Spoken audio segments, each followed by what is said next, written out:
Welfare is government aid that is intended to help people who have little to no income, including the working poor.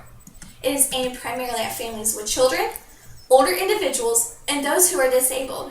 This aid can include cash assistance, food stamps, and Medicaid.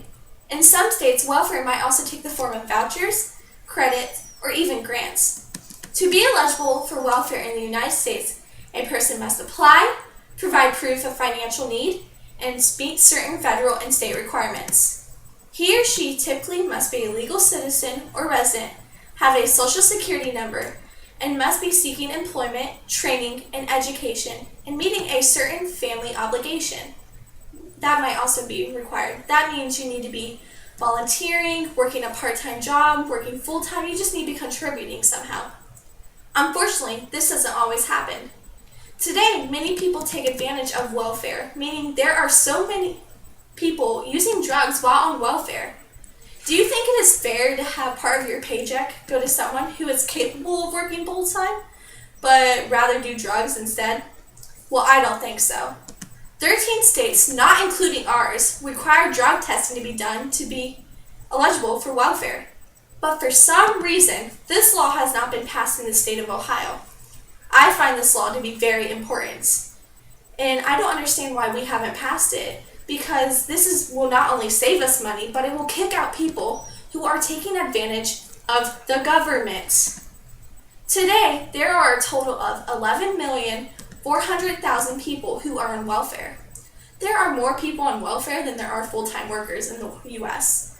I think welfare is a great thing to have to help people who actually need assistance, but it's time for a change. Not only do I think drug testing needs to be mandatory, I think the drug testing should be random.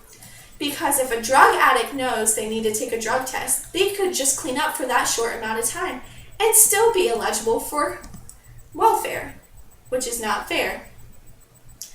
I'm not saying we need to kick drug dealers or people who are on drugs off welfare forever.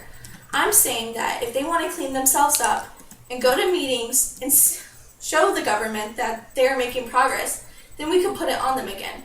But the random drug testing will continue for that said individual. I think the random drug testing needs to happen twice a year. Welfare is money you are getting for free. Well, from it being from cash to actual food stamps, this shouldn't be handed out so lightly. This is America. You need to work for your living and work for the things you want. Yes, I understand there's a lot of single moms and people that need assistance, but if you are able to work, you need to get out there and contribute to the money you are getting. I was raised to work for what I want. I am a full-time student and I have a full-time job. No, of course it's not easy, but the reward is going to be so worth it in the end. This random drug testing will let the people know the government is taking a stand and you better be prepared. This is a serious matter. Welfare is a lot of money. We spend over $130 million a year just on welfare. That doesn't include food stamps. Maybe if we enforce this law, maybe we'll make people change for their lives around. I mean, what's more important, drugs or putting food on the table? Thank you.